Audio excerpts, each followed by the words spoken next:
Hola a todos. Lo que van a escuchar hoy no es la típica historia de la mujer de blanco que flota sobre un río buscando a sus hijos porque los ahogó en un ataque de celos. Esa es la versión que nos vendieron para que las madres se porten bien.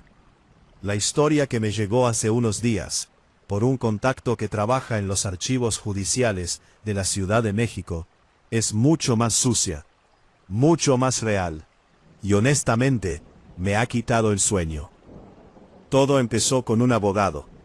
Vamos a llamarlo licenciado Estrada. Estrada no era un héroe, era el tipo de abogado que los ricos contratan cuando sus hijos atropellan a alguien estando ebrios. Su trabajo era hacer que las pruebas desaparecieran. Pero un jueves por la noche, se quedó solo en la oficina, revisando unos folios viejos, casos de los años 70 que estaban por ser destruidos. Entre carpetas amarillentas, encontró una que no tenía nombre, solo una fecha y un sello. Confidencial, caso Alhuehuetes. Dentro no había testimonios de fantasmas. Había fotos forenses. Y lo que Estrada vio en esas fotos, no fue a una madre loca, sino a una mujer joven, de clase humilde, golpeada hasta el cansancio, por hombres con uniformes caros. Estrada empezó a obsesionarse. El expediente detallaba cómo esta mujer, María, había sido testigo de un desfalco masivo, de una constructora ligada al gobierno de aquel entonces. Para silenciarla, no solo la amenazaron. Una noche, mientras ella trabajaba, alguien entró en su choza, cerca del canal, y se llevó a los niños. Cuando ella fue a denunciar, el sistema no la ayudó. Los mismos policías que debían protegerla, fueron quienes la detuvieron por abandono de hogar. Aquí es donde la cosa se pone incómoda. Estrada lee en el reporte que María pasó 3 días en un sótano ilegal de la policía. No buscaban una confesión, buscaban quebrarla. Le decían que sus hijos ya estaban en el fondo del agua, y que si firmaba una confesión aceptando que ella los había matado, al menos le dirían dónde estaban los cuerpos. Ella nunca firmó. Murió en esa celda, con la garganta destrozada. Pero no murió de tristeza, amigos. El reporte médico forense, el que Estrada tenía en sus manos, decía que sus cuerdas vocales se habían reventado por el volumen de sus gritos. No eran gritos de auxilio.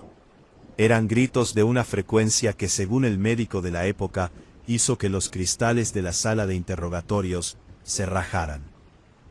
Esa noche, en la oficina de Estrada, empezó a oler a agua estancada. No a río limpio, sino a ese olor a lodo, óxido y muerte que sale de las alcantarillas. Estrada pensó que era la humedad del edificio viejo, pero entonces escuchó una notificación en su computadora. Bip. Era un correo electrónico enviado desde su propia cuenta. El asunto, justicia. Abrió el archivo adjunto y se le heló la sangre. Era un video de seguridad de su propia oficina, grabado hace apenas 5 segundos. En la pantalla se veía a Estrada de espaldas, sentado en su escritorio, y justo detrás de él, una figura que no debería estar ahí. No era una mujer hermosa con velo. Era una mujer con el rostro hinchado, la piel grisácea de alguien que ha pasado demasiado tiempo bajo el agua, y unos dedos largos que goteaban un líquido negro sobre la alfombra de lujo. Estrada se quedó paralizado. Tenía miedo de girar la cabeza, pero el sonido empezó.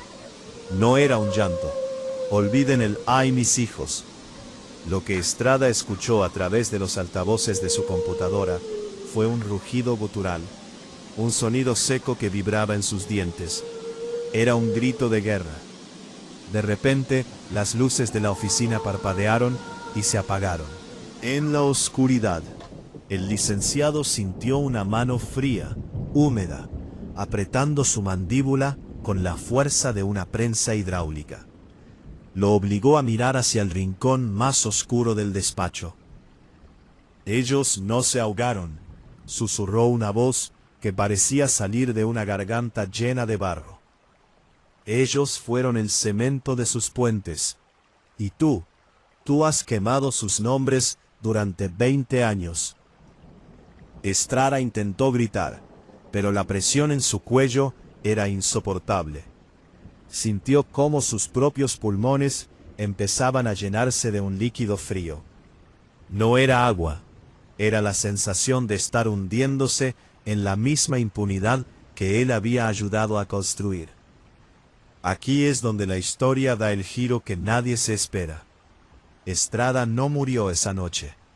A la mañana siguiente lo encontraron vagando por el Paseo de la Reforma, descalzo, con los ojos inyectados en sangre y balbuceando nombres. Cuando la policía registró su oficina, no encontraron al fantasma de María. Encontraron algo mucho más aterrador.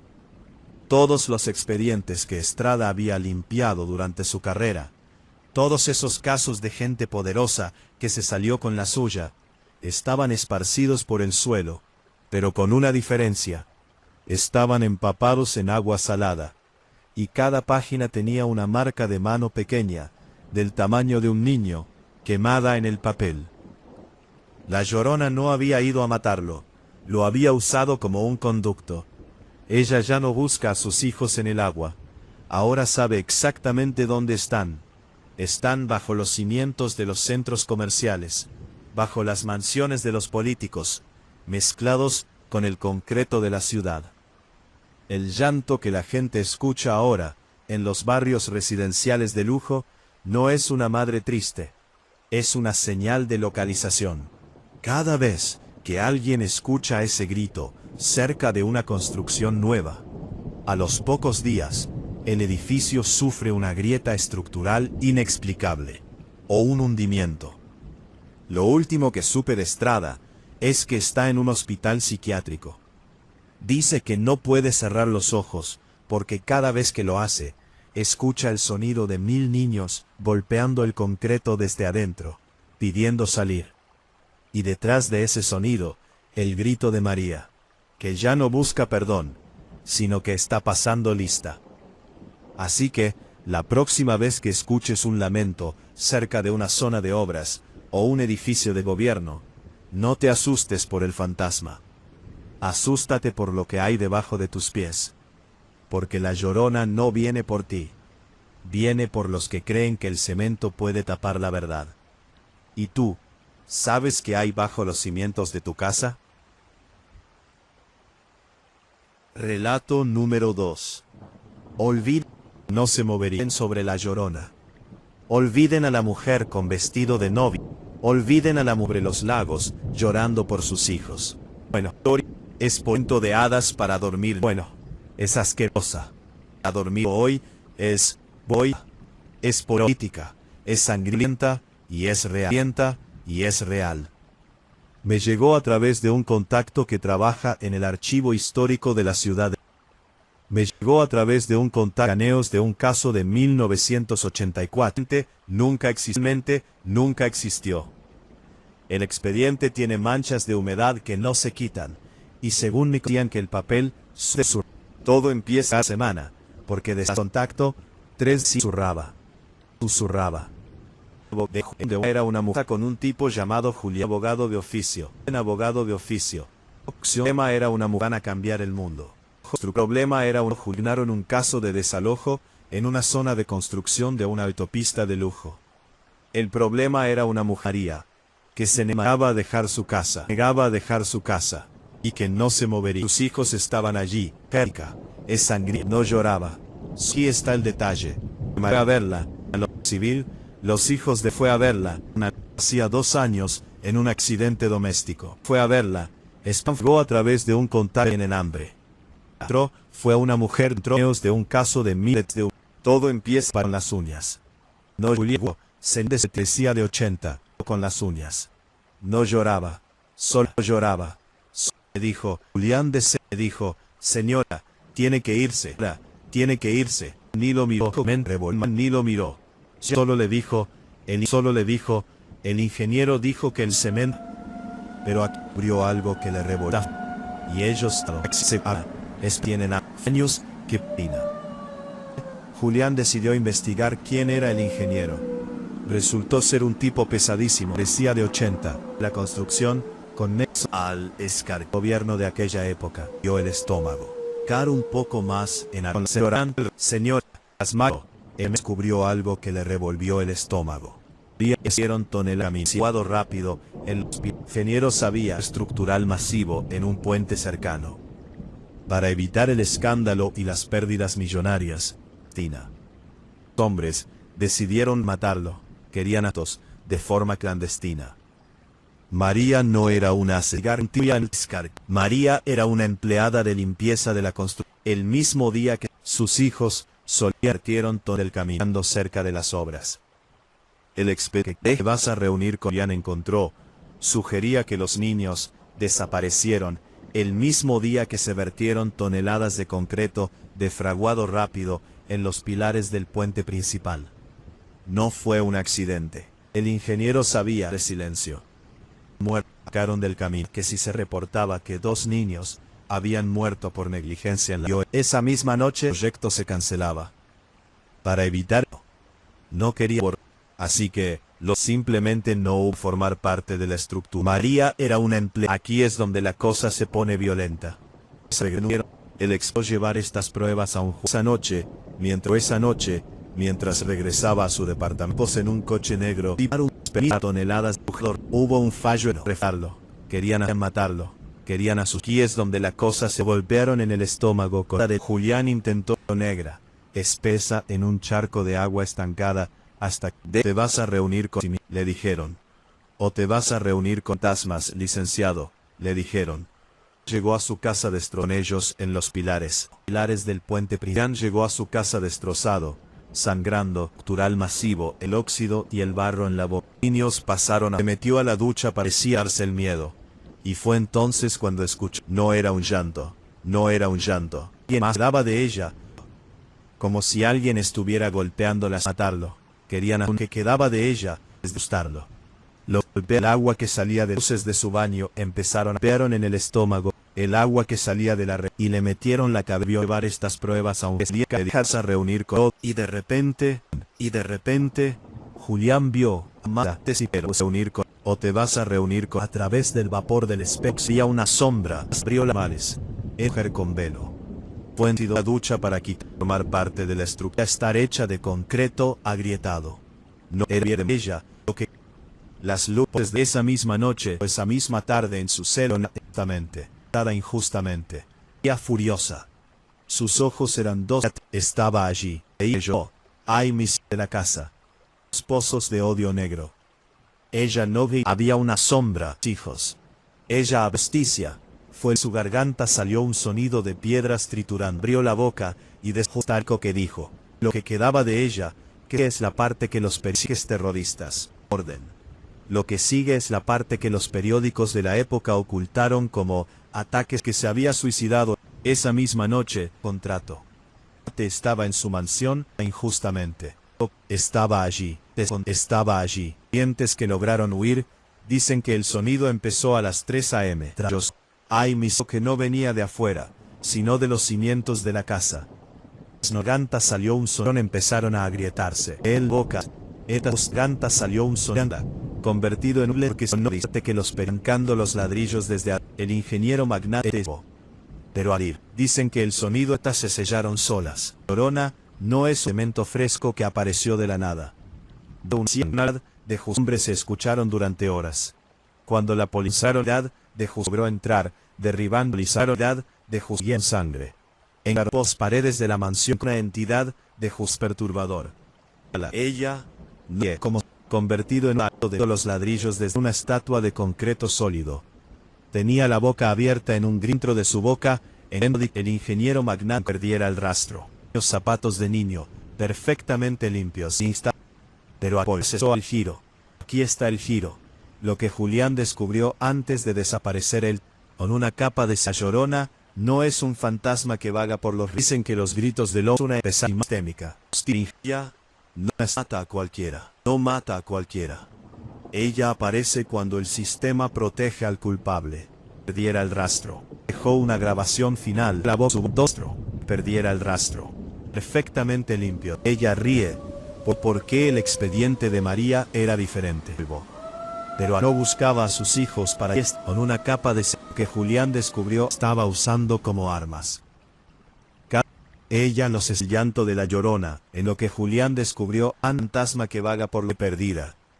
Un nuevo edificio con nuevo pilar, un nuevo edificio construido sobre la corrupción, buscando el lugar de crisis sistémica. De repente una noche, el expediente 1900, estatua de concreto, terminaba con una nota escrita a mano por el jefe de policía de aquel mata a cualquiera.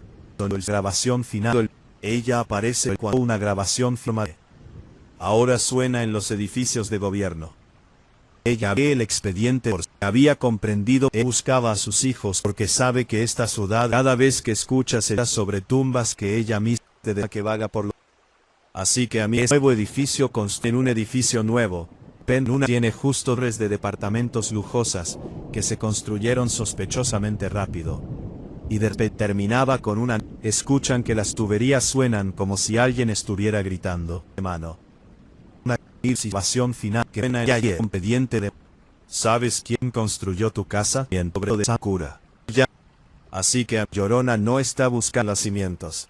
Porque quizás la Llorona parchado a que él se mandó a sus hijos en el río. En una de esas torres iba a cobrar su deuda. Escuchan que las tuberías ya yo tu casa. Mento termine de agrietarse. Nota escrita a mano por Masame no está buscando quién construyó tu casa. Relato número 3. Olviden a la mujer con vestido de novia que flota sobre los lagos, llorando por sus hijos. Eso es un cuento de hadas para dormir niños. La historia que les traigo hoy es, bueno, es asquerosa, es política, es sangrienta y es real. Me llegó a través de un contacto que trabaja en el archivo histórico de la Ciudad de México. Me mandó unos escaneos de un caso de 1984 que oficialmente nunca existió. El expediente tiene manchas de humedad que no se quitan, y según mi contacto, 3 de los archivistas que lo tocaron renunciaron a la semana porque decían que el papel susurraba. Todo empieza con un tipo llamado Julián, un joven abogado de oficio, de esos que creen que van a cambiar el mundo. A Julián le asignaron un caso de desalojo en una zona de construcción de una autopista de lujo. El problema era una mujer, una tal María, que se negaba a dejar su casa. Decía que sus hijos estaban allí y que no se movería. Pero aquí está el detalle. Según el registro civil, los hijos de María habían muerto hacía 2 años en un accidente doméstico. Julián fue a verla, esperando encontrar a una loca. Lo que encontró fue a una mujer de 30 años que parecía de 80, sentada en un piso de tierra, cavando con las uñas. No lloraba, solo cavaba. Julián, tratando de ser el abogado amable, le dijo: «Señora, tiene que irse. Las máquinas vienen mañana». Ella ni lo miró, solo le dijo: «El ingeniero dijo que el cemento los cuidaría. Pero el cemento está frío, licenciado, y ellos tienen hambre». Esa misma noche, Julián decidió investigar quién era el ingeniero. Resultó ser un tipo pesadísimo, un magnate de la construcción, con nexos muy altos en el gobierno de aquella época. Al escarcar un poco más en archivos olvidados, Julián descubrió algo que le revolvió el estómago. En 1982, hubo un fallo estructural masivo en un puente cercano. Para evitar el escándalo y las pérdidas millonarias, el ingeniero y sus hombres decidieron reforzar los cimientos de forma clandestina. María no era una asesina. María era una empleada de limpieza de la constructora. Sus hijos solían esperarla jugando cerca de las obras. El expediente secreto que Julián encontró sugería que los niños desaparecieron el mismo día que se vertieron toneladas de concreto de fraguado rápido en los pilares del puente principal. No fue un accidente. Fue una medida de silencio. El ingeniero sabía que si se reportaba que 2 niños habían muerto por negligencia en la obra, el proyecto se cancelaba. Así que, simplemente no hubo reporte. Los niños pasaron a formar parte de la estructura. Aquí es donde la cosa se pone violenta. Julián intentó llevar estas pruebas a un juez. Pero esa noche, mientras regresaba a su departamento, dos tipos en un coche negro lo sacaron del camino. No querían matarlo, querían asustarlo. Lo golpearon en el estómago con una barra de metal.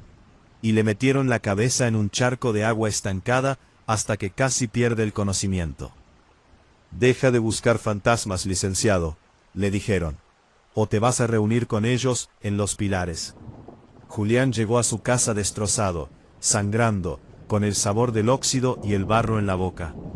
Se metió a la ducha para quitarse el miedo. Y fue entonces cuando escuchó el sonido. No era un llanto, era un estruendo, como si alguien estuviera golpeando las tuberías con un mazo de demolición desde adentro de las paredes. Las luces de su baño empezaron a parpadear. El agua que salía de la regadera se volvió negra, espesa, con olor a lodo y descomposición. Y, de repente, el silencio más absoluto. Julián vio, a través del vapor del espejo, que detrás de él no había una mujer con velo. Había una sombra, cuya piel parecía estar hecha de concreto agrietado. María, o lo que quedaba de ella, porque se había suicidado esa misma tarde, en su celda, tras ser arrestada injustamente, estaba allí. Pero no se veía triste. Se veía furiosa. Sus ojos eran dos pozos de odio negro. Ella no gritó, «¡Ay, mis hijos!». Ella abrió la boca, y de su garganta salió un sonido de piedras triturándose. «Justicia», fue lo único que dijo. Pero no era una petición, era una orden. Lo que sigue es la parte que los periódicos de la época ocultaron como ataques terroristas. Esa misma noche, el ingeniero magnate estaba en su mansión celebrando un nuevo contrato. Testigos, sirvientes que lograron huir, dicen que el sonido empezó a las 3 horas a.m. Un llanto que no venía de afuera, sino de los cimientos de la casa. Las paredes de la mansión empezaron a agrietarse. No eran grietas normales. Eran como si manos invisibles estuvieran arrancando los ladrillos desde adentro. El ingeniero intentó salir, pero las puertas se sellaron solas, con una capa de cemento fresco que apareció de la nada. Dicen que los gritos del hombre se escucharon durante horas. Cuando la policía finalmente logró entrar, derribando una pared al día siguiente, no encontraron sangre. Encontraron algo mucho más perturbador. El ingeniero estaba de pie, en medio de su sala, convertido en una estatua de concreto sólido. Tenía la boca abierta en un grito eterno, y dentro de su boca, encontraron 2 pequeños zapatos de niño, perfectamente limpios, sin una mota de polvo. Pero aquí está el giro, lo que Julián descubrió antes de desaparecer él también. La Llorona no es un fantasma que vaga por los ríos. Es una entidad de justicia sistémica. Ella no mata a cualquiera. Ella aparece cuando el sistema protege al culpable. Julián dejó una grabación final antes de que se le perdiera el rastro. Decía que había comprendido por qué el expediente de María era diferente. Ella no buscaba a sus hijos para llevarlos al cielo. Ella los estaba usando como armas. Cada vez que escuchas el llanto de la Llorona en una ciudad moderna, no es que esté perdida, es que ha encontrado un nuevo pilar, un nuevo edificio construido sobre la corrupción, y está marcando el lugar donde va a cobrar su deuda. Decía, el expediente 1984 terminaba con una nota escrita a mano por el jefe de policía de aquel entonces. Hemos demolido el puente, pero el sonido no se detiene. Ahora suena en los edificios de gobierno. Ella ya no llora por sus hijos. Ella ríe porque sabe que esta ciudad está construida sobre tumbas que ella misma va a abrir. Así que amigos, si viven en un edificio nuevo, en una de esas torres de departamentos lujosas, que se construyeron sospechosamente rápido, y de repente, una noche, escuchan que las tuberías suenan como si alguien estuviera gritando, o si notan una grieta en la pared que parece tener forma de mano. No llamen al mantenimiento, no llamen a un cura, mejor revisen los cimientos, porque quizás la Llorona no está buscando a sus hijos en el río, quizás los tiene justo debajo de tu cama, esperando a que el cemento termine de agrietarse. Y tú, ¿sabes quién construyó tu casa? Relato número 4. ¿Alguna vez han sentido que sus teléfonos saben demasiado? No hablo de los anuncios de zapatos que te salen después de que mencionaste que querías unos. Hablo de esa sensación de que hay algo atrás de la pantalla. Esta historia no me la contaron en un pueblo. Me la mandó un seguidor que trabajaba como moderador de contenidos para una empresa de seguridad de cámaras domésticas. Él dice que el mito de la Llorona no murió en el río, sino que simplemente se mudó a un lugar donde hoy en día pasamos más tiempo, las pantallas. Todo comienza con los Martínez, una pareja joven, exitosa, de esas que ves en Instagram y te preguntas cómo tienen tiempo para todo. Acababan de tener a su primer hijo, Leo, compraron la casa de sus sueños y por supuesto la equiparon con lo mejor en tecnología. Cámaras 4K en cada esquina y el monitor de bebé más caro del mercado, con visión nocturna, sensor de movimiento y audio bidireccional. El problema es que ellos estaban obsesionados con sus carreras. Eran de esos padres que, aunque estuvieran en la misma habitación que el niño, siempre tenían el teléfono en la cara. Leo lloraba, y en lugar de cargarlo, revisaban la aplicación del monitor para ver si realmente necesitaba atención o si solo estaba inquieto. Un martes, alrededor de las 2 de la mañana, el monitor de bebé empezó a emitir una interferencia extraña. No era el ruido blanco habitual, era un sonido líquido, como si alguien estuviera vertiendo agua directamente sobre el micrófono. Adrián, el padre, estaba en la sala terminando una presentación en su laptop. Tenía el monitor a un lado. Al principio pensó que era un error del firmware, pero entonces la pantalla del monitor parpadeó.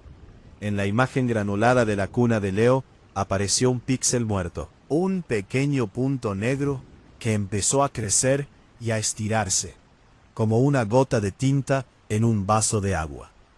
Adrián, ¿estás viendo esto?, le susurró su esposa por WhatsApp desde la habitación de al lado. Ella también estaba despierta, pegada al celular. En la pantalla, detrás de los barrotes de la cuna, empezó a formarse una silueta. No era una mujer flotando, era una distorsión digital. Imaginen el efecto de glitch cuando un video se traba, pero con la forma de una mujer encorvada. Lo más perturbador era el sonido.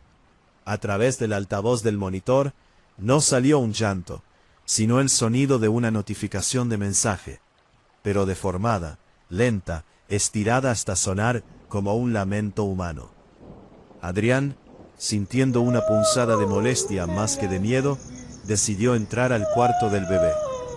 Pero antes de cruzar la puerta, recibió una videollamada. El emitente era Sala de Leo. Aceptó por instinto. En su pantalla de 6 pulgadas vio su propio pasillo. Vio su espalda entrando a la habitación. Pero en el video, la habitación de Leo no estaba vacía. En la esquina del cuarto, justo donde el sensor de movimiento no llegaba, había una mujer de piel grisácea y cabello empapado que le cubría la cara. Lo que lo hizo estremecerse fue que ella no miraba al bebé. Ella estaba mirando directamente a la cámara del monitor, como si supiera que Adrián la observaba desde el otro lado de la pantalla. Adrián entró al cuarto y encendió la luz. Nada, el bebé dormía. La habitación estaba seca. Suspiró aliviado, pensando que era un hackeo o una broma pesada. Se dio la vuelta para salir, pero su teléfono vibró de nuevo. Era otra videollamada de la habitación. Esta vez no pudo rechazarla. El video mostraba la habitación en la que él estaba parado, pero en la imagen las luces estaban apagadas y el suelo estaba cubierto de un agua negra y aceitosa que brotaba de los enchufes eléctricos. En el video de su pantalla, la mujer se acercó a él por detrás. Adrián sentía el frío en la nuca, pero cuando giraba físicamente, la habitación seguía iluminada y vacía. Fue entonces cuando sintió el primer contacto físico. Un dedo helado, húmedo, que no tocó su piel, sino que se deslizó por la pantalla de su teléfono, justo sobre donde estaba su rostro en la imagen. El cristal del smartphone se rajó bajo la presión de ese dedo invisible. Un líquido oscuro empezó a filtrarse por la grieta del vidrio, manchándole la mano. No era aceite. Olía a río estancado. «Míralos», susurró una voz a través de los altavoces de toda la casa, sincronizada perfectamente con la vibración de su teléfono. «Ustedes solo saben mirar a través de un cristal». En un arrebato de pánico, Adrián lanzó el teléfono contra la pared. El aparato explotó en chispas, pero la imagen no se borró. Se quedó proyectada en la pared, como un holograma deforme. La mujer agarró al Adrián del video por el cuello y empezó a golpearlo contra el suelo digital. En la realidad, Adrián empezó a sufrir convulsiones, sintiendo cada golpe, cada impacto, aunque nada lo estuviera tocando físicamente. Su esposa entró corriendo gritando, pero cuando intentó ayudarlo, su propia tablet, que llevaba en la mano, se encendió con un brillo cegador. Aquí es donde la historia se vuelve realmente retorcida. La policía llegó a la mañana siguiente, porque los vecinos informaron de un ruido electrónico ensordecedor. Encontraron a los padres catatónicos, sentados frente al televisor de la sala. No tenían heridas externas, pero sus ojos estaban completamente blancos, como si se hubieran quemado las retinas. ¿Y el bebé? Leo estaba perfectamente bien en su cuna. Pero cuando los técnicos de la policía revisaron las cámaras de seguridad para ver qué había pasado, se llevaron una sorpresa que hasta hoy se mantiene bajo llave en los archivos policiales. En las grabaciones no se ve a ningún fantasma. Se ve a los padres moviéndose como marionetas, atacándose a sí mismos mientras miraban sus dispositivos. Pero en el último cuadro del video, antes de que el sistema se friera por completo, se ve a la mujer de blanco. No está en la habitación, está dentro de la interfaz de la aplicación de seguridad. Ella había borrado sus rostros de todas las fotos digitales de la casa. En cada pantalla, en cada marco digital, en cada publicación de redes sociales, el rostro de los padres había sido reemplazado por la imagen de una superficie de agua turbia. La Llorona ya no busca ahogar niños en el río, ahora ahoga a los padres en su propia indiferencia digital. Los deja vivos, pero atrapados en un bucle donde solo pueden ver el mundo a través de una interferencia constante. Así que, un consejo de amigo: si esta noche, mientras ves videos o estás en una videollamada, notas que la imagen se pixela de forma extraña, o si escuchas un sonido de agua corriendo que parece venir de tus audífonos, no bloquees la pantalla. No intentes reiniciar el dispositivo. Mejor deja el teléfono, camina hacia la cuna o la cama de tus hijos, y asegúrate de que eres tú quien los está cuidando, y no algo que se filtra por la frecuencia de tu Wi-Fi. Porque una vez que ella entra en tu red, no hay modo avión que te salve. ¿Y tú? ¿Cuántas veces has ignorado un llanto real por mirar una notificación? Relato número 5. Hola a todos. Si están escuchando esto, probablemente piensen que la leyenda de La Llorona es algo que le pasó a una mujer hace 500 años en un río de Xochimilco. Pero, ¿qué pasa si les digo que La Llorona no es un fantasma? ¿Qué pasa si les digo que es un puesto de trabajo, un cargo, una maldición que se hereda como el color de los ojos o una enfermedad cardíaca? Mi nombre es Elena, y vengo de una familia de mujeres tristes. Así nos llamaban en el pueblo. Mi abuela siempre estaba húmeda. No importa si hacía un calor de 40 grados en Sonora, ella siempre parecía que acababa de salir de una piscina. Sus manos estaban arrugadas, blancas, como si llevaran siglos sumergidas. El día que cumplí 21 años, ella me tomó de las manos. Estaban heladas, amigos. Hablo de un frío que te quema los huesos. Y me dijo, prepárate, Helenita. El río ya te está llamando por tu nombre. Yo me reí.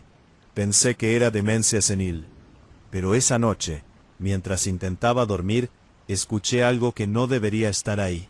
No era el viento. Era el sonido de un grifo abierto. Un chorro constante, pesado, cayendo justo al lado de mi oreja. Me levanté a cerrar la llave del baño, pero estaba seca. El sonido venía de adentro de mi cabeza. Pasaron las semanas, y el sonido no se fue, se volvió peor. Empecé a sentir una sed que no se quitaba con nada. Podía beber 3 litros de agua y sentir la garganta como si hubiera tragado arena del desierto. Y luego empezaron los impulsos. ¿Saben esa sensación de cuando pierdes las llaves y sientes una ansiedad desesperada por encontrarlas? Imaginen eso, pero multiplicado por 1000. Yo sentía que había perdido algo en el agua. Cada vez que pasaba cerca de un canal, de una alcantarilla, o incluso de un charco de lluvia, mi cuerpo se tensaba. Mis pies querían caminar hacia allá. Mis manos querían escarbar en el lodo. Aquí es donde la cosa se pone incómoda. Un viernes salí con mis amigos a un bar. Estábamos pasándola bien, pero el sonido del hielo chocando en los vasos me estaba volviendo loca. Me fui al baño a mojarme la cara. Me miré al espejo y vi que mis ojos estaban diferentes. Tenían una capa de agua constante, como si estuviera a punto de llorar, pero sin el sentimiento de tristeza, solo la humedad. De pronto, escuché un llanto en el cubículo de al lado, un llanto seco, ronco, como si a alguien se le hubiera acabado el aire. ¿Estás bien?, pregunté. Nadie contestó, pero el agua del inodoro empezó a desbordarse.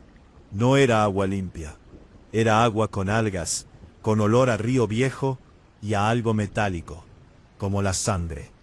Salí corriendo de ahí, pero mis piernas no me obedecían del todo. Mis rodillas se doblaban hacia el suelo, hacia la humedad. Cuando llegué a mi casa, mi abuela estaba sentada en la cocina, a oscuras. Tenía un balde de agua frente a ella, y estaba metiendo la cabeza una y otra vez, aguantando la respiración hasta que su piel se ponía azul. Ya casi es hora, Elena, me dijo al salir a la superficie, escupiendo un chorro de agua turbia. La anterior ya se está secando. El puesto está vacante. Esa noche mi abuela murió, pero no fue una muerte normal. La encontré en la bañera a la mañana siguiente.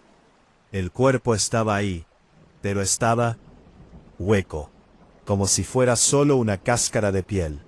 No había sangre, no había órganos, solo había un rastro de lodo que salía de la tina y se perdía hacia la puerta de la calle.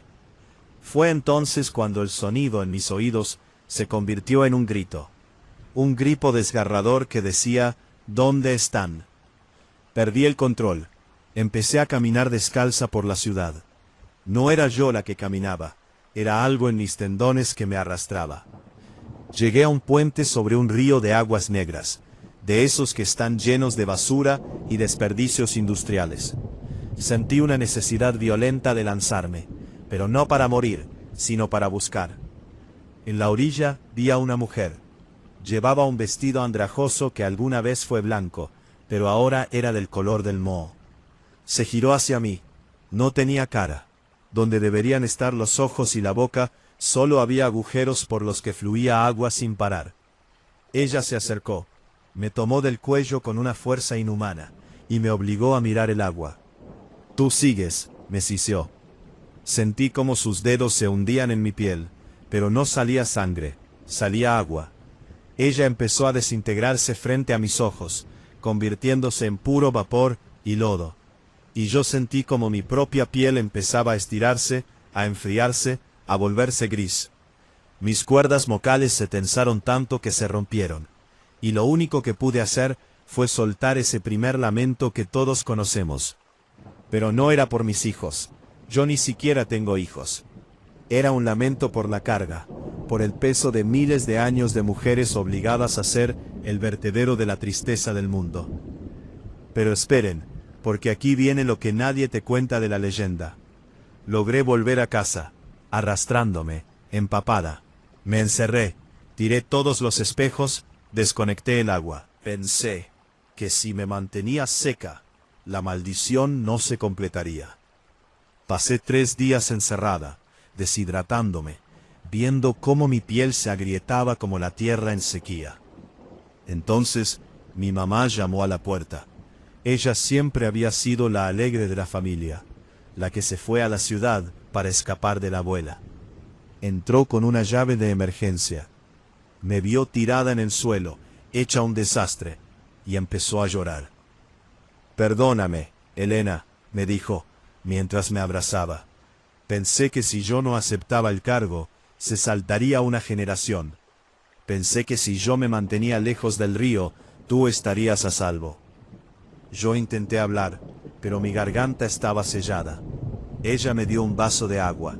Yo lo bebí con una desesperación animal. Pero al terminar el vaso, vi la cara de mi madre. Ella no estaba triste, estaba aliviada. Me di cuenta de la verdad en ese momento. El cargo de la Llorona no es algo que te impone un fantasma. Es algo que las madres le pasan a las hijas para liberarse ellas mismas. Mi madre había estado escuchando el agua durante 20 años, y la única forma de que el sonido se detuviera en su cabeza era que empezara en la mía. Ella me miró una última vez, recogió sus cosas y se fue. Mientras cerraba la puerta, escuché que iba tarareando una canción, feliz, mientras yo sentía cómo mi cuerpo empezaba a supurar humedad de nuevo. Así que, aquí estoy, escribiendo esto mientras el teclado se me moja bajo los dedos.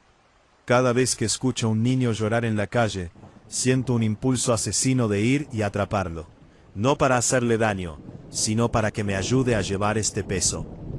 Si tienes una madre o una abuela que siempre parece tener las manos frías, que siempre evita los espejos, o que tiene ese brillo constante de lágrimas en los ojos, que nunca caen, ten cuidado. Fíjate bien en lo que te regala cuando cumplas 21 años. Porque quizás no sea una joya o un consejo.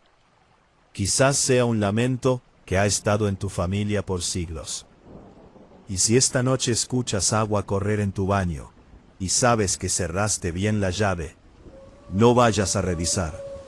Quédate en la cama, mantente seco, porque si dejas que la humedad te toque, ya no habrá vuelta atrás. Tú serás la siguiente en buscar lo que nunca se perdió. Relato número 6. ¿Alguna vez se han detenido a escuchar el suelo de la ciudad? No hablo del ruido de los coches o el murmullo de la gente. Hablo de ese sonido hueco que sale de las alcantarillas cuando la calle se queda sola a las 3 de la mañana. Ese gorgoteo metálico que parece que algo está intentando subir. Yo no creía en nada de esto hasta que conocí a El Rata. Ese era el apodo de un grafitero de la vieja escuela aquí en la Ciudad de México. El tipo era un adicto a la adrenalina. No le bastaba con pintar puentes. Él quería bajar a las entrañas, a los túneles del metro y al sistema de drenaje profundo. Decía que ahí abajo el eco te cuenta la verdadera historia de la ciudad. Pero la última vez que lo vi, El Rata no tenía spray en las manos. Tenía las uñas arrancadas y un miedo en los ojos que no se le quitó ni con el paso de los meses. Lo que van a escuchar es su testimonio. Y les advierto, después de esto, no van a querer volver a caminar sobre una rejilla de alcantarilla sin mirar hacia abajo. Todo empezó una noche de lluvia torrencial. El rata y su compañero, un chico al que llamaban Sapo, decidieron bajar a una sección del túnel de la línea 7, una de las más profundas. Querían llegar a una cámara de inspección que conecta el metro con los túneles del desagüe pluvial.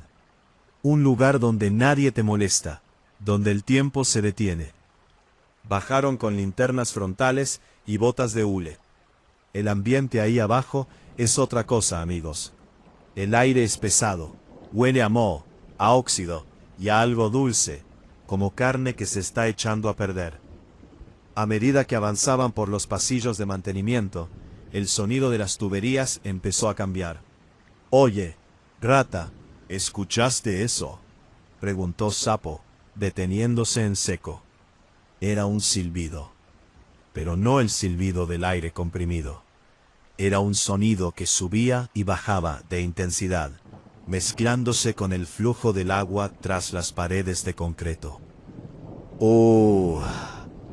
Al principio pensaron que era el efecto Venturi, el aire corriendo por los túneles. Siguieron avanzando, pero el sonido se volvió más articulado. Ya no era un silbido, era un jadeo húmedo, como si alguien estuviera tratando de respirar con los pulmones llenos de lodo. Llegaron a la cámara principal, un espacio enorme con techos de 10 metros de alto. En el centro, una rejilla enorme dejaba ver el torrente del drenaje profundo pasando a toda velocidad. El rata sacó sus latas de pintura, pero cuando el primer chorro de aerosol golpeó la pared, el sonido se detuvo de golpe. El silencio en el subsuelo es absoluto. Es un silencio que te presiona los oídos. De pronto, un golpe violento sacudió la tubería principal que pasaba sobre sus cabezas. Clang, como si alguien hubiera golpeado el metal con una masa. Luego otro golpe, y otro. Sapo alumbró hacia arriba con su linterna.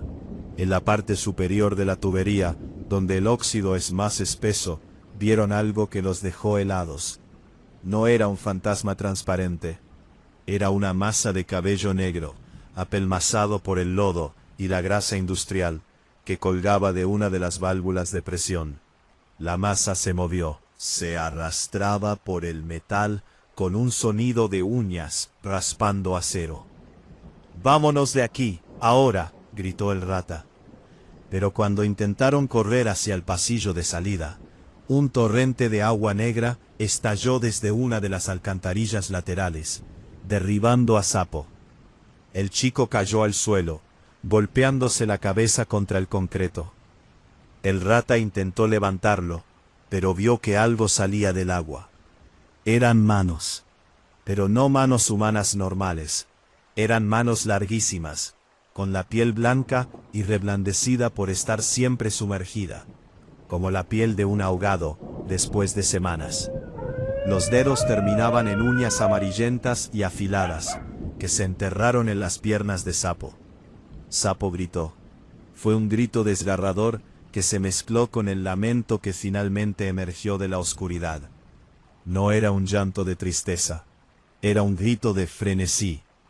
Un sonido que rebotaba en las paredes circulares del túnel, amplificándose hasta casi reventarles los tímpanos. La mujer salió de la sombra. Su rostro estaba medio deshecho por el roce constante con los químicos del drenaje. Le faltaba parte de la mejilla y se le veían los dientes. No llevaba un vestido blanco impecable. Llevaba harapos pegados al cuerpo por el lodo negro. Ella no buscaba a sus hijos. Ella buscaba reemplazos. Aquí es donde la historia da el giro que el rata no pudo olvidar. Él logró patear a la entidad y arrastrar a Sapo hacia una escalera de emergencia. Subieron como pudieron, escuchando cómo esa cosa trepaba por las paredes de concreto con la agilidad de un insecto, emitiendo ese lamento que ahora sonaba como una carcajada ahogada. Lograron salir a la superficie por una tapa de alcantarilla en una calle desierta. Sapo estaba en shock, sangrando por las piernas. El rata, con el corazón a 1000, se sentó en la acera y miró hacia el agujero por el que acababan de salir. Esperaba ver a la mujer asomándose, pero lo que vio fue mucho peor. Del fondo de la alcantarilla empezaron a salir docenas de manos pequeñas, manos de niños, pero no eran fantasmas. Eran cuerpos pequeños, cubiertos de la misma costra de lodo y grasa, con los ojos blancos. Esos niños no estaban asustados, estaban siguiendo a la mujer.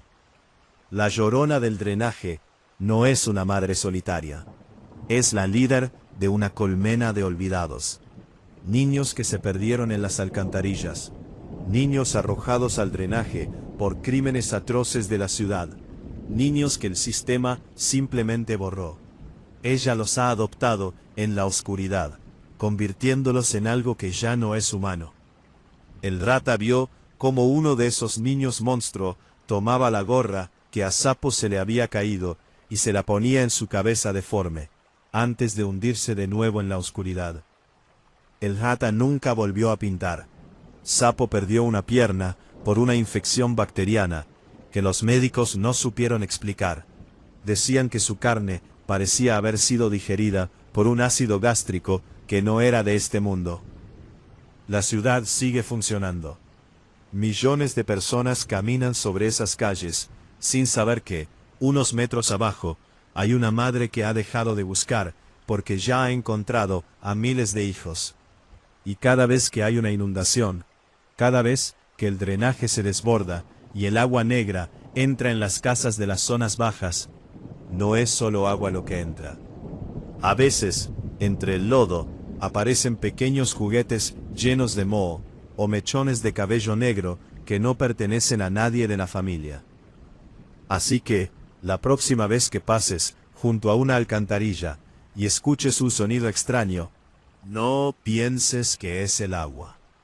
Piensa si es el sonido de una madre llamando a su ejército para que suban a la superficie. Y sobre todo, no te detengas a mirar, porque si ella te ve, puede que decida que te falta mucho lodo en los pulmones. Relato número 7. Hola a todos. Si están viendo esto, es porque probablemente han notado que el agua en sus ciudades está empezando a saber a algo diferente. A algo metálico, viejo, como si el líquido que sale de sus grifos viniera de una tumba. Muchos culpan al cambio climático, a las empresas, a la mala gestión. Pero yo estuve en el norte, en la zona del silencio, y vi lo que un grupo de personas iluminadas está haciendo para solucionar la sequía. No están sembrando nubes, están sembrando dolor. Ellos se hacen llamar los hijos del llanto. Es una secta moderna llena de gente con mucho dinero y mucha desesperación. Creen que la tierra se está secando porque nos hemos olvidado de pagar el impuesto del dolor. Y para ellos, la única entidad que puede devolverle la vida a los ríos es la mujer que nunca dejó de llorar, la Llorona. Pero no como un fantasma, sino como una fuente. Llegué a su campamento haciéndome pasar por un buscador de respuestas. Era una hacienda abandonada en medio de una tierra tan seca que las grietas del suelo parecían bocas pidiendo ayuda. El líder, un tipo al que llamaban el ingeniero, me recibió con una sonrisa que no le llegaba a los ojos. El agua es memoria, hermano, me dijo mientras me mostraba un pozo inmenso, de unos 20 metros de profundidad, construido con piedra negra. Y la memoria más pura es la que se destila a través del sufrimiento. El plan de ellos era una locura técnica y esotérica. Habían instalado amplificadores de sonido de alta frecuencia por todo el perímetro. Decían que el lamento de la Llorona no es algo que ocurre, es algo que está ahí, atrapado en el tejido de la realidad, y que solo necesitaban la vibración correcta para atraerla. Pero aquí es donde la cosa se pone incómoda. Para atraer a un espíritu que busca a sus hijos, necesitas un señuelo. Esa noche me llevaron al borde del pozo. Había unos 12 niños sentados alrededor, todos con túnicas blancas. No estaban llorando, estaban drogados con alguna raíz local, con la mirada perdida en el fondo del agujero. El ingeniero encendió los equipos. Un zumbido sónico empezó a vibrar en mis dientes. Un sonido tan agudo que sentía que mis ojos iban a explotar. «Escucha», susurró el ingeniero. «Ya viene». Al principio solo escuché el viento, pero luego el aire empezó a ponerse pesado, cargado de una electricidad estática que hacía que el vello de mis brazos se erizara. Y entonces, desde el fondo del pozo, surgió un sonido que me hizo caer de rodillas. No era un grito humano, era el sonido de una catarata cayendo sobre cristales rotos. Un lamento que no se escuchaba con los oídos, sino con el estómago. Era ella. La neblina empezó a brotar de la nada, pero no era neblina blanca. Era un vapor grisáceo que olía a lodo y a carne mojada. De las paredes del pozo empezamos a ver cómo brotaba agua, pero no manaba de las piedras, manaba de la nada. Chorrillos de un líquido espeso y transparente que empezaron a llenar el fondo. «Está funcionando», gritó un seguidor, un hombre que parecía haber perdido la razón. «Sus lágrimas están volviendo». Pero la llorona no es una herramienta. La figura emergió del centro del pozo. No era una mujer con velo. Era una masa de extremidades largas, piel translúcida y un cabello que se movía como tentáculos bajo el agua. Su rostro estaba permanentemente contraído en un espasmo de agonía. Lo que pasó después fue una carnicería silenciosa. Uno de los seguidores se acercó demasiado al borde, queriendo bautizarse con el agua sagrada. La mujer estiró un brazo que parecía de goma, le rodeó el cuello y con una fuerza que hizo crujir las vértebras del hombre, lo arrastró hacia el fondo. «Es un sacrificio necesario», aullaba el ingeniero, mientras el hombre desaparecía bajo el agua que ahora se teñía de un rojo pálido. La llorona empezó a gritar con una frecuencia que hizo que los amplificadores estallaran en llamas. Los niños, despertando de su trance por el estruendo, empezaron a correr. Fue un caos de sombras y gritos. Vi cómo la entidad salía del pozo, arrastrándose como una araña empapada. Cada vez que tocaba a alguien, la persona no moría por un golpe. Moría porque sus propios fluidos corporales empezaban a salir por sus poros. Vi a una mujer del culto desplomarse mientras sus ojos se deshacían en lágrimas negras, literalmente vaciándose de toda la humedad de su cuerpo en segundos, quedando como una momia de cuero seco en medio del charco. Logré escapar saltando una barda y corriendo por el desierto durante horas. Pensé que el peligro había pasado. Pensé que la secta había sido aniquilada por su propia ambición. Pero hace 2 días llegué a la ciudad. Abrí el grifo de mi cocina para beber un poco de agua y calmar mi sed constante. El agua salió cristalina, hermosa, más pura que cualquier cosa que hubiera visto antes. Me serví un vaso y bebí. Sabía a gloria. Pero a los pocos minutos empecé a escuchar un susurro. Un susurro que venía de mi propio estómago. Me miré en el espejo y vi que mis lágrimas no se detenían.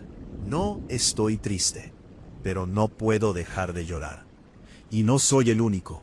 He visto gente en el metro, en la calle, en las oficinas, con los ojos rojos, llorando en silencio, mientras siguen con sus vidas.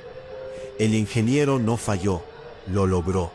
La llorona no mató a todos. Ella contaminó el acuífero principal con su esencia. Ahora, esa agua milagrosa está llegando a todas las casas. La sequía se acabó. Sí, hay agua de sobra en las presas. Pero es agua que viene del dolor de una madre que nunca descansa. Cada vez que bebemos, le estamos dando permiso para entrar. Cada vez que nos hidratamos, nos convertimos en una pequeña antena de su lamento. Anoche, escuché a mi vecina a través de la pared. Estaba llorando, pero no era un llanto normal. Era ese sonido de catarata y cristal roto. Y hoy, cuando salí al pasillo, vi que bajo su puerta estaba saliendo un hilo de agua negra. Ella ya no está sola en su departamento.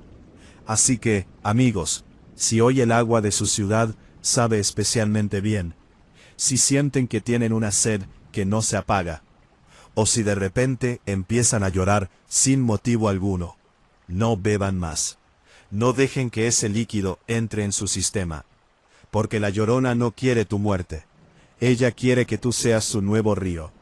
Ella quiere fluir a través de tus venas, hasta que ya no quede nada de ti, solo una cáscara vacía y húmeda. ¿Y tú? ¿Ya revisaste si el agua de tu vaso tiene un ligero tono grisáceo? Tengan cuidado con lo que piden para calmar su sed. A veces, el precio del agua es una eternidad de lágrimas.